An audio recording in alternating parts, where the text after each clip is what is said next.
High guys, welcome back to my channel Anamika ব্লগে তোমাদেরকে স্বাগত জানাই। তো তোমরা কেমন আছো? আশা করি ভালোই আছো। আমিও খুব ভালো আছি।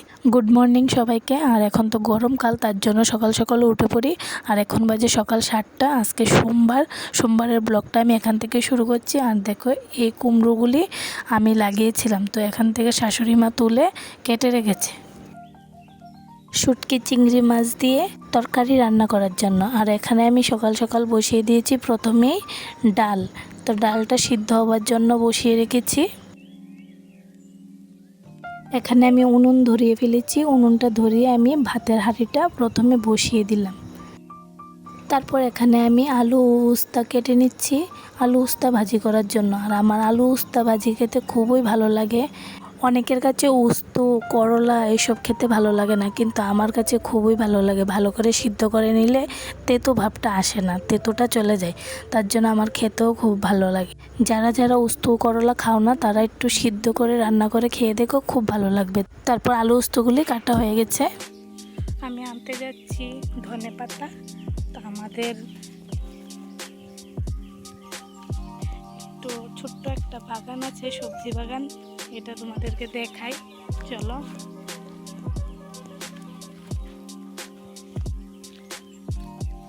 এই যে দেখো গাইস, এটা আমাদের ছোটো মোটো একটা সবজি বাগান।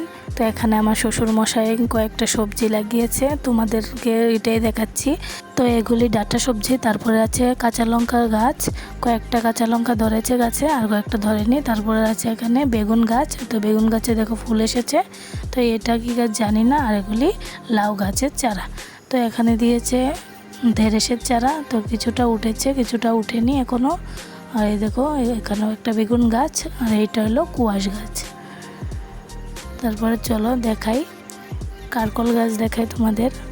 এই যে এখানে আছে কারকলের গাছ, এই ফুল এসেছে, কারকল ধরবে গাছে এখন। তারপর এখানে আছে ধনেপাতা। আমি যার জন্য এসেছি, তো ধনেপাতা নিতে এসেছি। তারপর আমি তোমাদেরকে ভাবলাম যে আমাদের বাগানটা একটু দেখাই তোমাদেরকে, সবজি বাগানটা। তো আমি এই দেখো আরেকটা জিনিস, এটা হলো মিষ্টি তেঁতুল গাছ। এটা 1 বছরে বড় হবে, তারপরে তেঁতুল ধরবে। আর তেঁতুলগুলি হবে মিষ্টি। আর এখানে একটা লেবুর চারা লাগিয়েছে। আর দেখো এখানে লচ্ছুই লাগিয়েছে। তোমাদের আরেকটা জিনিস দেখাই, এই দেখো এখানে একটা মুছাম্বির গাছ।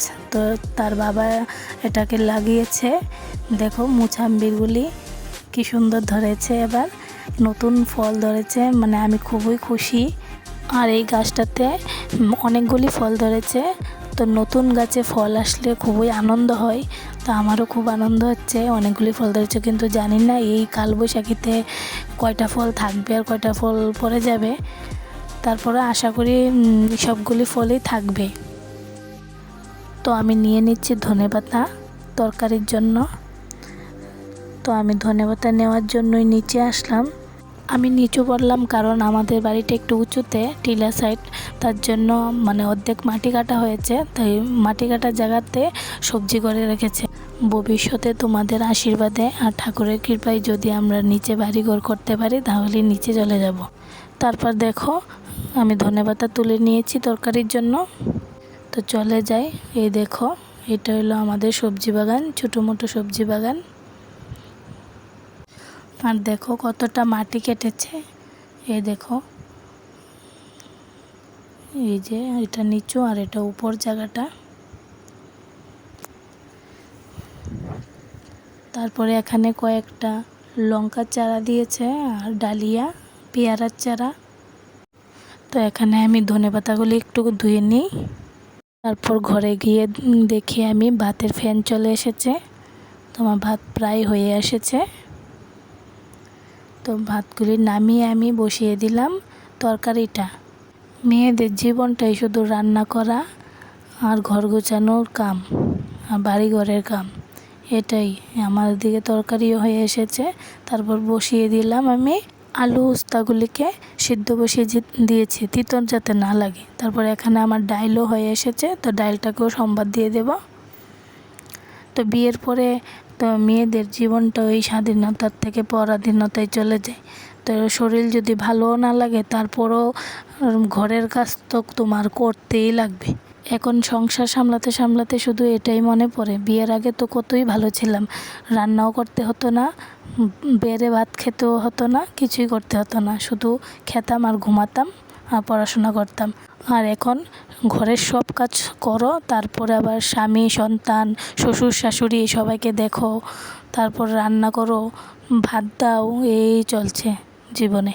এখানে আমার ভাজিটাও হয়ে গেছে, তারপর বসিয়ে দিলাম বাড়ির গায়ের দুধটা। তো গায়ের দুধটাকে জাল দিয়ে নিয়েছি। তো রান্না টান্না করে তোমাদেরকে একটা জিনিস দেখাই। এই দেখো, এটা হলো আমার একটা খুব শখের একটা ফুল গাছ। এটাতে মানে অনেক ফুল ধরে, আমার আসনে পূজা দিয়েও ফুল থাকে এই গাছটাতে। আর এত ফুল ধরে মন ভরে যায় দেখলে। আর এখন তো গরমকাল, তার জন্য ফুলও বেশি ফোটে।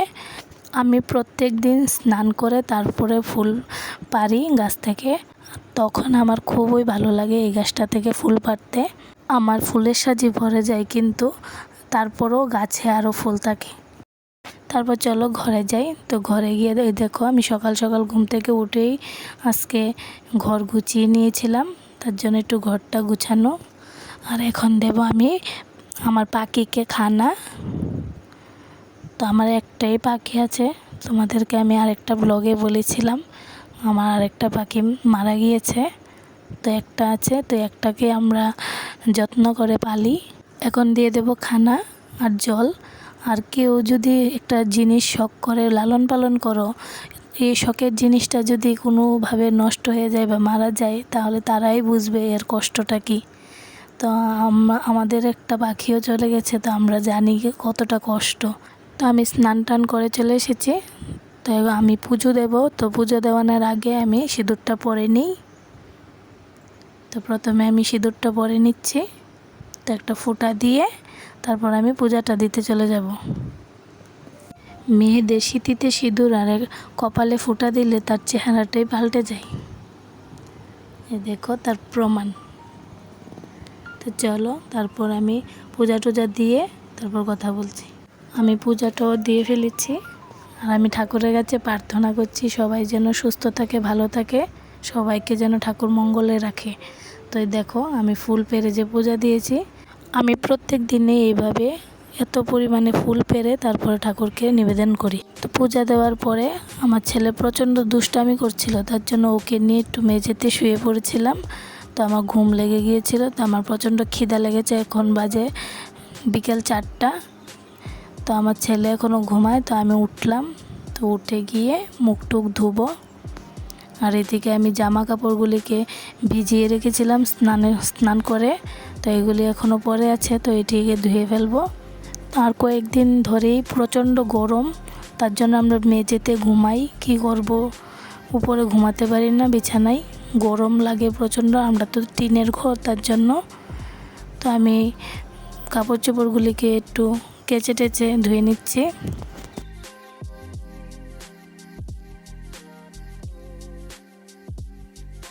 তো ধুয়ে নিয়ে আমি শুকোতে দিয়ে দিলাম। তারপরে এসে পড়েছি ভাত খেতে। এই গরমকালে খিদা পাই ঠিকই, কিন্তু ভাত খেতে পারি না। তোমাদের কার কার এরকম হয় আমাকে কমেন্ট করে বলবা তো। আমার তো এরকম হয়, প্রচণ্ড খিদা লেগে থাকে, কিন্তু আমি ভাত খেতে পারি না, গরমে ভাত চলে না। তারপর ভাত নেই ঠিকই খাবো বলে, কিন্তু ইচ্ছা করে খাবো, সবগুলি ভাত খেয়ে ফেলবো, কিন্তু ভাতটি খেতে পারি না। তারপর কী করি, পরে কুকুরকে দিয়ে দিই, খেতে পারি না, কী করব। তো ভাত টাত নিয়ে নিয়েছি। তো এখন একটা লেবুও কেটে নিয়েছি, তো লেবুটা দিয়ে খাবো। তো লবণ নিয়ে নিয়েছি, তো আগে খেয়ে নিই তারপর কথা।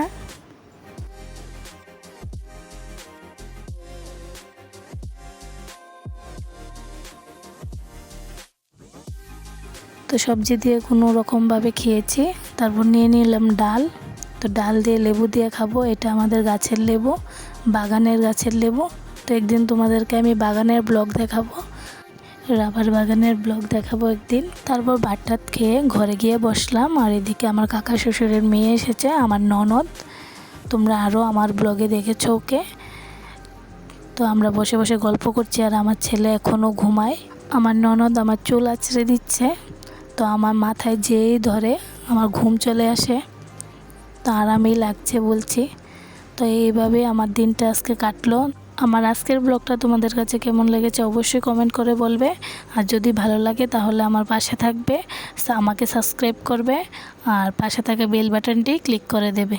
সবাই ভালো থেকো, সুস্থ থেকো, আবার দেখা হবে পরের ভিডিওতে। বাই।